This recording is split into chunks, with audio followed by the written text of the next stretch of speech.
Universidad de La Laguna, y ahí estuve otros años investigando, trabajando, y donde hicimos el doctorado fue allá, pero los primeros 5 años de facultad los viví aquí con intensidad, aunque no venía mucho a clase, la verdad. Pero sí que este periodo formativo de mi primera etapa universitaria, eh, voy a decir que me dio las herramientas para poder hacer la construcción profesional en el tiempo. Y hoy nos sumamos aquí a una parte, a una pestaña, a un capítulo, a un ítem del patrimonio que quizás es, en mi opinión, el más complejo de gestionar, el más difícil de clasificar y el más rico en los atributos y valores que contiene. Muchas veces, a lo largo de la charla, me irán a decir algunas cuestiones políticamente incorrectas. No me arrepiento, y adelanto además que muchas de las cuestiones, cuando hablamos de las dinámicas de desarrollo, en este caso del monocultivo turístico, estamos hablando de impactos ambientales, territoriales, de las infraestructuras, de los equipamientos, de los activos de ocio, pero hemos tenido muy poco en cuenta la dimensión de esas infecciones, de esos, voy a decir, de esos impactos que tienen que ver con lo que no se ve, con aquellas variables del patrimonio intangible y del patrimonio inmaterial. Tengan en cuenta que este capítulo del patrimonio es el que tiene más vacíos en cuanto a los registros, a la catalogación, a la documentación y a la recopilación de esas fuentes. Una primera idea fuerza que les quiero transmitir es que muchas veces cuando hablamos de esto se nos imagina a las personas que nos dedicamos a la documentación del patrimonio, y como sucede con los arqueólogos, que son o se denominan descubridores. Aquí nadie descubre nada. Nosotros tampoco documentamos, nosotros no rescatamos, nosotros lo que vamos a registrar son los saberes, los conocimientos de ese patrimonio inmaterial. Y doy una primera idea. Si Canarias es una potencia en el patrimonio natural, lo que llamamos un punto caliente de la biodiversidad planetaria, a escala solo comparable por hectáreas y endemismos con Hawái, también lo podemos reconocer en el patrimonio intangible. Somos una potencia mundial, y luego veremos por qué en el patrimonio inmaterial. Le voy a ir dando para adelante a la primera pantalla, y quería empezar con una definición que aquí, el botón lateral.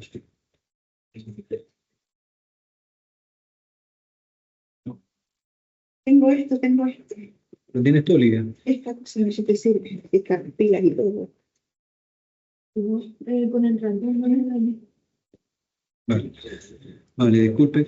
Vamos, no sé si saben que hay una ley nacional, la ley 2015, 10-2015, y que me gustaría empezar por detenerme. Solo voy a leer este párrafo para tener claras las coordenadas del plano de situación de donde partimos para cuando nos estemos moviendo en las categorías y en los conceptos, ¿vale? Funciona bien, ¿eh? Funciona bien para pasar y para... Gracias. Esta ley del patrimonio 2015 para la salvaguardia del patrimonio cultural ha tenido varios antecedentes a través de cartas internacionales, fundamentalmente cartas de la UNESCO, y ha habido un consenso elaborativo donde han participado muchas personas de distintas disciplinas y países para converger en esta consideración de bienes del patrimonio cultural inmaterial a los usos, representaciones, expresiones, conocimientos, técnicas de las comunidades, los grupos y en algunos casos de las personas, de los individuos que reconozcan como parte integrante de su patrimonio cultural, y en particular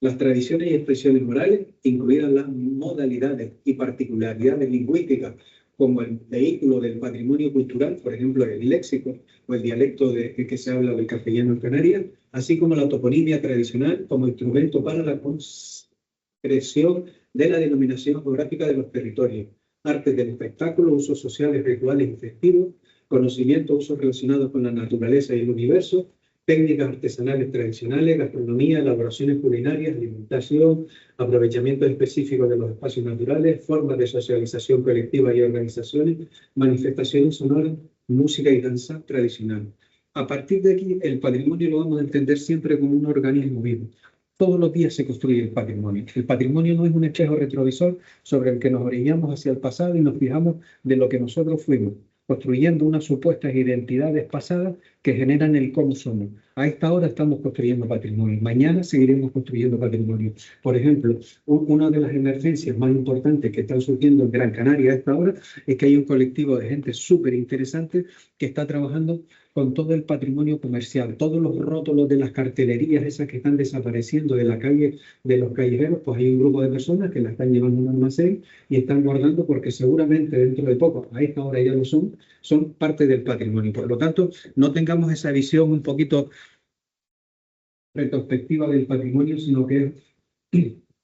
un organismo vivo. Aquí decimos que los orígenes del tiempo y la cultura en la curva histórica de las islas, y me voy a parar en dos periodos. Desde la llegada de los europeos, ingleses, andaluces, portugueses, castellanos a Canarias, en el primer capítulo, finales del 15, 1400 y pico, desde la mitad de los Salles, entran por Lanzarote y terminan con la conquista de las Islas Grandes de Gran Canaria y Tenerife, y en los 100 años que pasan después, los canarios sufren un revolcón en cuanto a los modos de vida, a las prácticas culturales, a la economía tradicional, y en apenas 100 años nosotros nos incorporamos a la economía mercantilista del mundo y de Europa. Y si miramos en esta curva, ese cambio que sería en una curva histórica lenta, hay un proceso intenso o hacia arriba de transformación, como lo quieran ubicar, que solo es comparable en la historia de Canarias con lo que va a pasar en estas islas en este siglo, entre 1600 y 1990. No quiere decir que de ahí para atrás no sucedieran cosas todos los días, pero en la educación, mala educación que nos han dado a los alumnos y a las alumnas de Canarias, cuando nos hablamos del monocultivo del azúcar, del vino de la cochinilla, del monocultivo del penúltimo, del tomate, que llega el monocultivo del turismo, ahí la secuencia de esa curva histórica es una secuencia con un comportamiento tobogánico, ¿no? Con subidas y bajadas de crisis, hambrunas, de migraciones que se fueron, de gente que volvió, pero solamente en la intensidad y sobre todo en el calado y en el alcance de las transformaciones que se suceden en este ciclo. No va a haber periodo comparativo en la historia como el que nos coloca allá en el momento de la guerra, del contacto y de la colonización de Canarias y su incorporación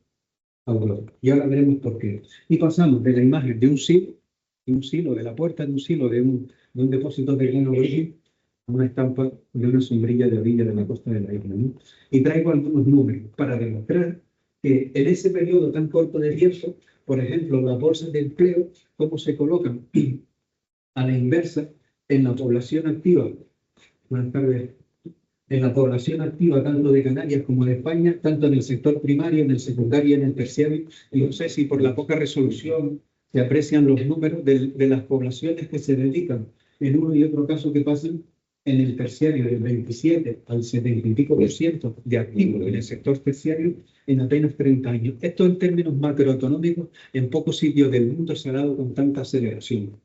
Los ciclos económicos y sobre todo los macroeconómicos son etapas más largas, de recorrido más largo, de curvas más extensas. En Canarias esto se va a dar de una manera brutal. Y si nos fijamos en otra curva, como puede ser en la agricultura, en la superficie de la agricultura por hectáreas y por toneladas, fíjense también cómo las cifras aquí son brutalmente distintas en apenas este periodo del 60. En este caso la gráfica se alarga hasta 2017. Esta pantalla no es sino para ver cuantitativamente lo que trato de apuntar que sucede en ese corto periodo de tiempo con el derrumbe. Entonces, dentro de ese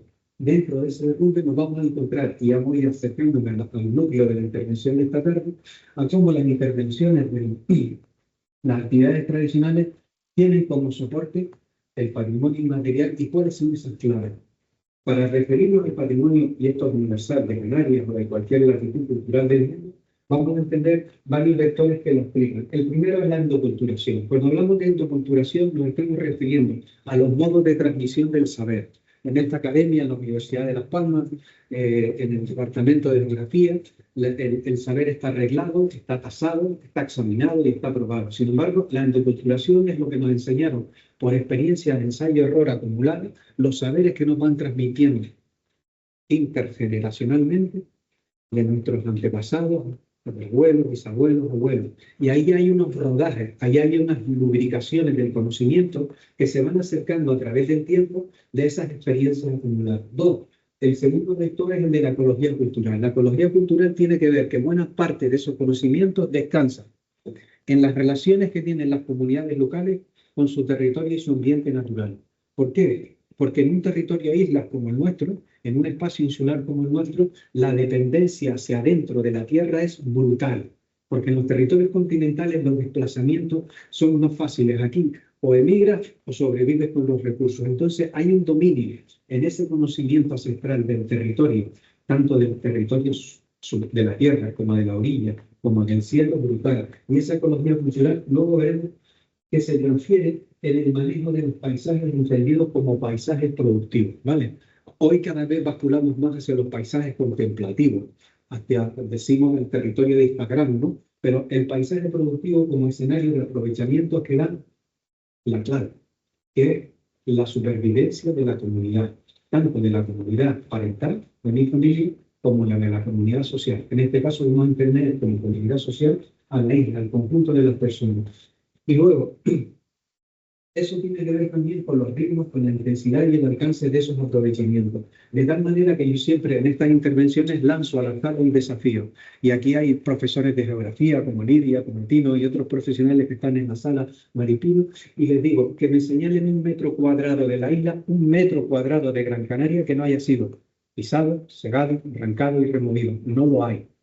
Ni en los andenes más difíciles que ustedes se pueden imaginar de la Isla Vieja, no queda un territorio que no haya sido intervenido por la acción antrópica, por la acción humana. Por lo tanto, en el alcance y en la intervención, ese conocimiento se refleja a través de ese paso endocultural, de ese trasiego de información que a través de las generaciones se ha ido configurando en un granero de saberes, en un gran banco de conocimiento que sería la vieja nube. La nube del conocimiento tradicional y popular que ha ido almacenando aquellas experiencias que han llegado a través de la palabra y de la memoria colectiva a formar grandes de ese gran banco, de ese gran granero de saberes. Por lo tanto, en esas coordenadas nos estamos moviendo para entender, por ejemplo, que estos actores del territorio tradicional, las personas que vivían de los recursos locales, son grandes centros de información que manejan muchos gigas, mucha cantidad de información respecto a los activos del territorio, a su manejo, y no siempre en términos de sostenibilidad. Otra idea que quiero transportar es, tenemos que ir olvidando de la armonía, de la arcadia rural. Aquí hay contradicciones en la gestión, como lo ha habido en todos los tiempos, en la gestión del paisaje y en la gestión del territorio. Llegamos a este filo del cambio social intenso y nos colocamos justo en esa idea de que esos valores acumulados en el tiempo, esa endoculturación, ese granero de saberes, a partir de que empieza a despegar en los años 60, 60 y poco en la industria turística, se ve como un espacio de oportunidad para generar un producto turístico a base de la resignificación, a base de la McDonaldización de los atributos del patrimonio inmaterial. Y nos encontramos como que estas personas disfrazadas de campesinas conejeras en Lanzarote se convirtieron en gancho turístico para aquella industria del turismo en Lanzarote. Los bailes tradicionales, el que está allí en Cuimere, en el puerto de Las Palmas, o la estampa más turisteada o más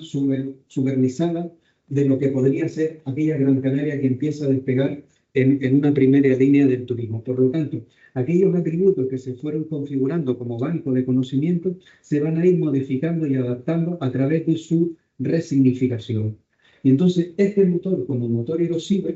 va a atacar los tres planos, tanto el económico como el cultural y el social. Y si nosotros teníamos una isla que tenía lo que nosotros consideramos desde el punto de vista de la ecología cultural, que situamos antes, una isla organizada en lo vertical, desde los establecimientos de la isla baja, de la orilla, de los mariscos, con este plano de Federico Aguilera para Tenerife, lo pondría aquí, pero se podía replicar perfectamente en Gran Canaria, los cultivos extensivos más y intensivos de exportación, una medianía de autoabastecimiento, una cumbre silvícola forestal, con aprovechamientos de pastos estivales en las cumbres trashumantes de Gran Canaria. De ahí, de esa organización, nos vamos a ir transportando, basculando totalmente hacia una industria turística que se va a ir concentrando con una gran oferta de espacios alojativos, de cama turística, y que genera además en el imaginario colectivo, en las identidades, una nueva construcción de lo que significa para nosotros el ser canario. Es decir, que, permítanme una anécdota, mi amigo Nino, que tiene pareja en Galicia, cuando va a visitar a la familia de su pareja en Galicia, viaja y se va como turista en pantalón corto, en cholas, y pasea por Galicia, y la familia de la chica le dice, trajiste el traje típico, niño. Porque nosotros nos hemos convertido también en turistas en nuestra tierra. Odiando, realizando el modo de vivir de los que nos visitan como ideal hacia donde queremos caminar. Y en ese viaje, esa resignificación, esa recreación de lo tradicional como patrimonio intangible va a ir activándose cada vez como recurso turístico y empiezan a aparecer en el mapa de ya en los años 40, la obra de Miguel Martín en el Parador Nacional, y se empieza a tornar con los elementos que hasta ahora parecían o querían ser aquellos elementos de la escenografía del mundo de la Arcadia popular tradicional de la Gran Canaria histórica que tuvimos. Y estos activos, donde vemos en la playa o en los bailes tradicionales, los guires en cruceros atracados, las representaciones o los paseos en dromedario o en camello o los caminos en burro por el entorno del parador, van a ir a configurar un mapa turístico donde tiramos de lo tradicional, pero no en el sentido, voy a decir, genuino de su expresión, sino adaptándolo, igual que cuando viajamos adaptamos las cocinas internacionales a los sabores y a los paladares de cada localidad donde se degustan, ¿no? Y en ese choque, en esa frontera cultural entre el patrimonio inmaterial y ahora el patrimonio inmueble, van a generarse una colisión donde el derrumbe, y subrayo, el derrumbe de la sociedad tradicional convierte a estos actores, a estas personas que venían gestionando, manejando los paisajes culturales, ahora en operarios del mundo de la construcción. Y una cosa súper importante que ayer estuvimos en la universidad, pero en la Facultad de Geografía, y hablamos de esto también, es que mucha gente después de la intervención preguntaba, oye, ¿cómo nosotros no hemos sabido reconocer, aprovechar, no en términos románticos ni nostálgicos, todo ese conocimiento, todo ese saber? Yo tengo una teoría y seguramente, como todo tiene una causa o varias causas, ¿no? Pero una de ellas en la que yo me fijaba es que los que venimos del campo y venimos de familias humildes, con mucho esfuerzo para tirar para adelante, veníamos con la lección a la aprendida de mi hijo deja esto, vete para abajo, ponte a estudiar, que esto es la miseria, que esto es la cultura, y lo que te vas a enfrentar es al bienestar, al trabajo fijo, al sueldo estable, a la comodidad, a la ropa limpia, del uniforme, del servicio. Y ahí hay una traslación donde el significado, ya no el trabajo, ya no el conocimiento, sino el significado de lo que contiene el trabajo pegado a la tierra, el esfuerzo y el sacrificio, de poder estar en economía muchas veces de supervivencia, para escapar el día, para escapar el mes y superar el año, nos convierte en un elemento de desapego, de dejar atrás esta mochila histórica sobre la que habíamos construido 5 siglos o más de recorrido para enfrentarnos ahora a lo que en principio aparecía como un territorio, como un escenario de oportunidades, ¿no? En ese bagaje que dejamos atrás, para mí uno de los factores más importantes que generó esta desconexión, vamos a llamar, es la descontextualización funcional del conocimiento en los usos y el manejo del paisaje. Lidia, por ejemplo, que ha trabajado muchísimo todo el paisaje escalonado de los bancales, de las terrazas de cultivo, si nos fijamos en esta que está a la cabecera, justo a la trasera del cementerio de Montanillo, esta ordenación del suelo no es una ordenación espontánea y tampoco está hecha por un academicista. Lo que está aquí detrás, lo que esconde esta ordenación escalonada son un suelo polifuncional que atiende a una lógica de aprovechamiento, subrayo, de uso múltiple del territorio, donde se combinan alcogidas de agua, llenaderos que conducen esas escorrentías fluviales a estanques escondidos en albercones, paredes que mantienen suelos de préstamo que tienen una potencialidad y una fertilidad agrológica de la mejor, recorridos que separan divisiones horizontales del terreno que aquí prácticamente son escalonadas,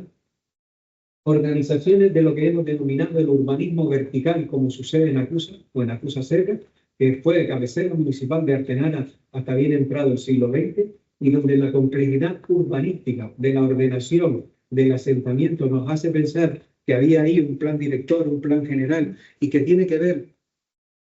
con la generación informal de la tecnología y del conocimiento del territorio. En Tenerife, un geógrafo importante como Fernando Sabaté Bell tenía traducido al menos 16 tipos de topos nombres populares referidos a distintos soportes edatológicos, con los que los mayores trabajaban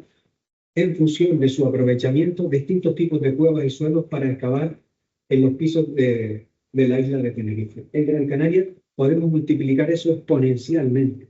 porque la riqueza del patrimonio troglodita de Gran Canaria, de ese conocimiento del que estamos diciendo, pasamos página de aquella manera, tanto en la vega o en la mesa agrícola de la plataforma de Acusa, como en el pie de risco y en el escalón desde el mundo aborigen. Porque sepan, por ejemplo, que en este caso podemos demostrar con investigaciones de esta universidad, de personas como Jacobo Morales, arqueobotánicos, que el granero del Álamo, un espacio fortificado con más de 3 niveles en silo, hemos podido demostrar, él ha podido demostrar con análisis de isótopos que ese granero fue utilizado tanto en la etapa prehispánica como en la etapa histórica. Y en la oportunidad que yo tuve durante 5 años de estudiar, por ejemplo, todo el granero de conocimiento que flotaba, que giraba en torno al universo forestal y a los aprovechamientos silvícolas en oficios como aserradores, pinucheros, leñadores, gente que fabricaba ceniza, resineros, de todos los aprovechamientos forestales en Gran Canaria, que de repente, por una sobreexplotación, aquí está Ángel, que viene de La Gomera y que sabe también mucho de ese conocimiento de los silvicultores tradicionales, todo ese conocimiento quedó prácticamente colapsado en el minuto y en el momento de esos 30 años por la erosión que significó el cambio de modelo del que venimos apuntando. Debido, por tanto, a la concentración de la población en la costa urbana y la pérdida del paisaje cultural, no tanto en el sentido del patrimonio como elemento inventariable digno de estudio y documentación, sino por una visión funcional y aplicada de ese conocimiento. Podemos decir que Gran Canaria, hablo de Gran Canaria porque es la isla que más conozco, pero seguro que en otras islas también, en materia de patrimonio hidráulico, de la cultura del agua, tenemos la concentración de bienes de captación, almacenamiento, distribución y medición de las más altas del mundo. Y de repente hemos despreciado toda esa acumulación en obras de ingeniería, como en estos acueductos del barranco de Pataga, acercándose al barranco de Maspalomas, las alcogidas de Calima, las aljibes soterradas, o obras de ingeniería civil, como son la malla de Calima, en este caso en el Camino de la Plata, que es uno de los caminos además más jóvenes en la arquitectura actual, en la obra que conocemos, porque es de final del siglo XIX de Gran Canaria, pues todo ese banco de saberes del que hemos venido hablando ha ido quedándose cada vez más borroso, menos documentado y más vacío a través de la erosión del cambio social. Esa memoria colectiva, como centro de gravedad, ¿no? Tiene en las personas mayores, en las mujeres y en los hombres, en este caso este vecino bajando de Lereta hacia el barranco de Guayadefe, y cuando tú te entrevistas con él y le preguntas qué lleva a la espalda, es capaz de reconocer que a la espalda lleva 10 o 12 especies de vegetación, conoce en cada especie el aprovechamiento, la aplicación, su principio activo. Tengan en cuenta, por ejemplo, para referir una idea, nosotros estamos ahora mismo sentados en esta sala y en Canarias ahora mismo hay varias empresas desplegadas ejerciendo prácticas de biopiratería. Lo que quiere decir que hay empresas multinacionales con antropólogos, con especialistas que están estudiando el principio activo de las plantas que este hombre viene cargando a la espalda para registrarlas y para venderlas. La última que nos robaron fue la tedera. La tedera, como todos saben, está presente en todas las islas con varias subespecies y es una empresa de Australia en combinación con la Universidad Politécnica de Valencia que ha extraído una cosa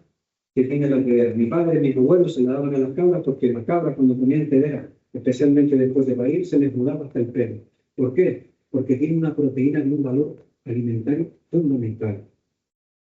Y nosotros en este conocimiento, en esta erosión cultural, no hemos sabido ver desde el punto de vista biotecnológico el potencial que esas plantas, la serraja, que es otro endemismo que lleva ese señor a la espalda, podría tener para invertir, por ejemplo, en que eso sea una fuente de conocimiento y de riqueza para que nuestra universidad y nuestras empresas de investigación y desarrollo tengan operadores trabajando en campo para conocer y patentar esos principios activos. No hablemos, por ejemplo, de los varietales tradicionales.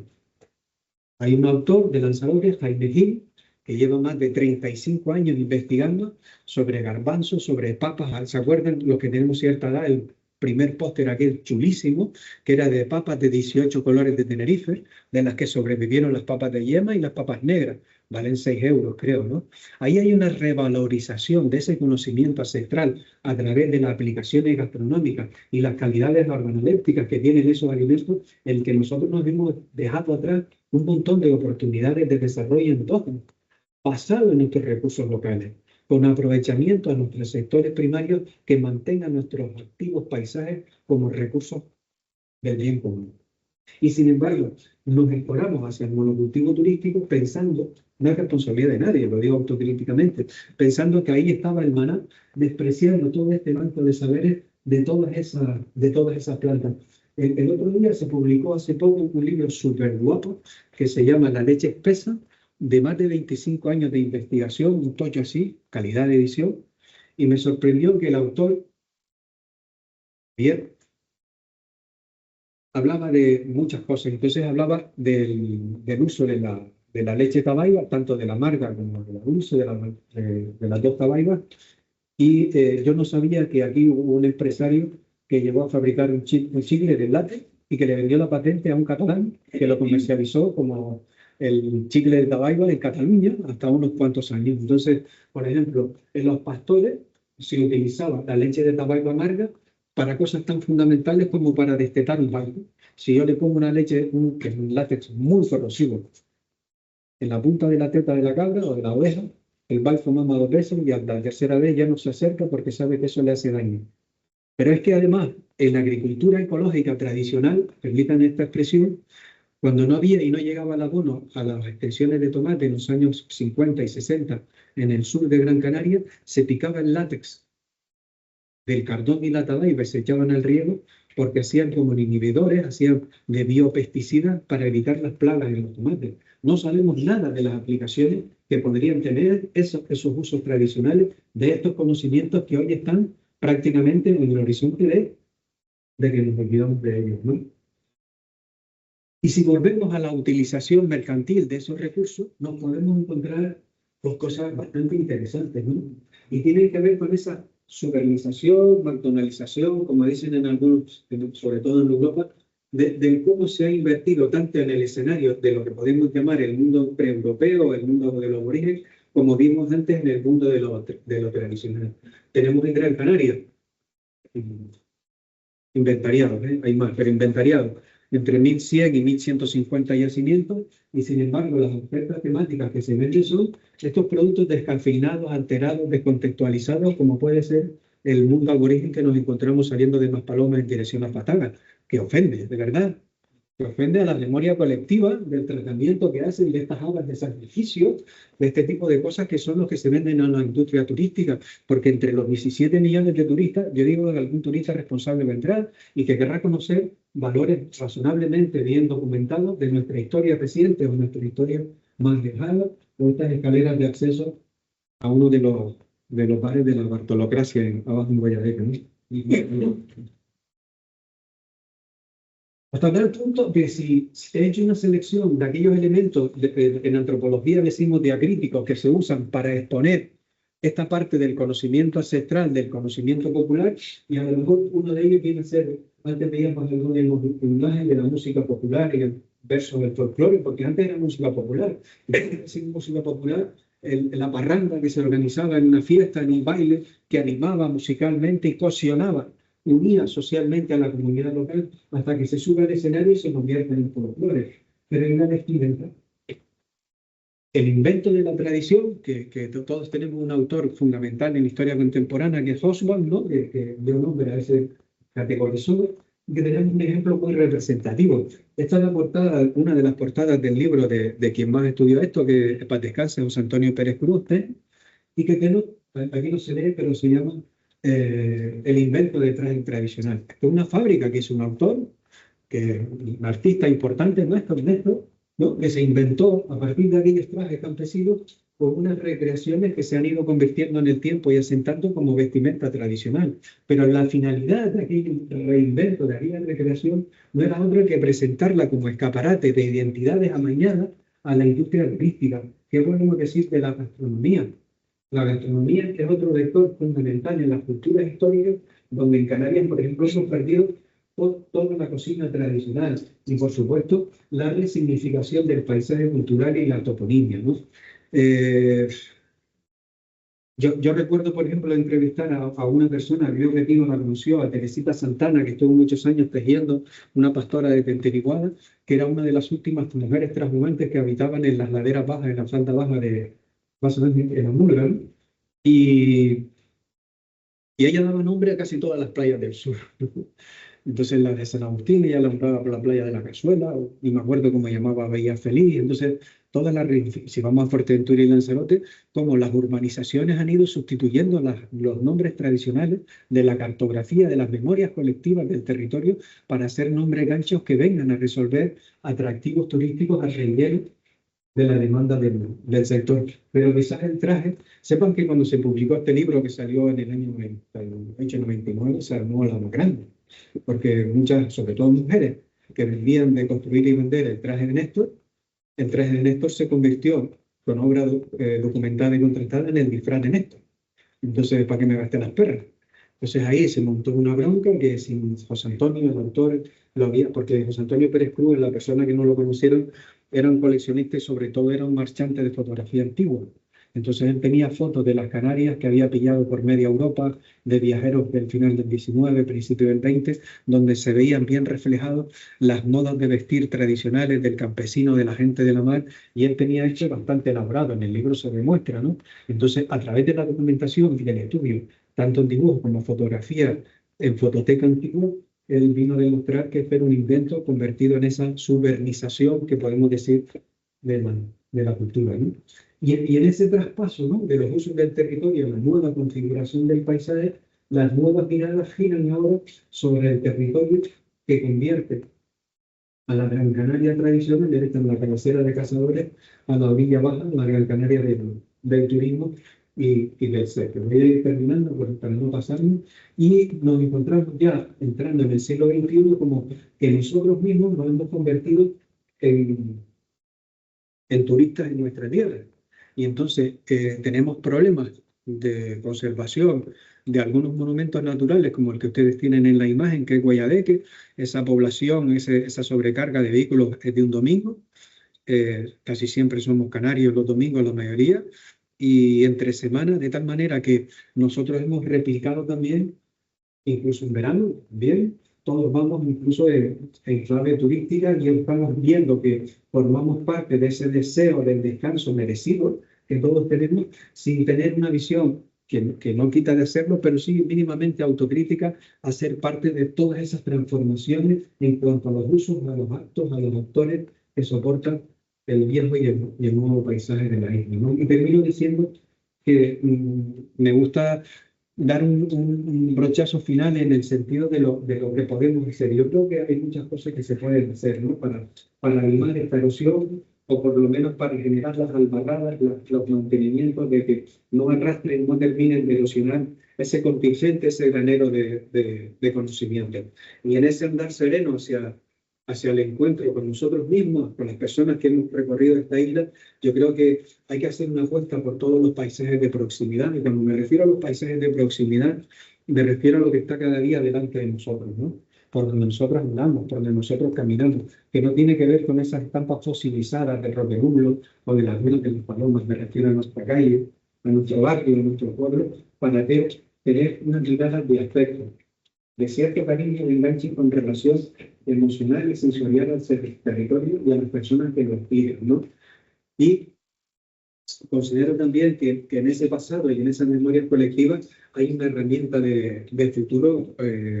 brutal, ¿no? Yo esta semana por trabajo estábamos por ahí por Tazastico, y hablaba con una mujer de 80 años que me estaba hablando de la memoria del territorio, y por ejemplo me estaba describiendo pues que a la vista de donde ella estaba sentada y compartíamos un rato de conversación, ella tenía a la vista como 7, 8 o 9 puntos de agua, de charca de no sé qué, de no sé cuánto, y ahora fíjese usted que eso está lleno de cañas, que ahí no llega nadie. Pues digo, desde el punto de vista ya no del aprovechamiento económico, que también, sino sobre todo de la restauración ambiental, pues limpiar eso para que los pajarillos, para que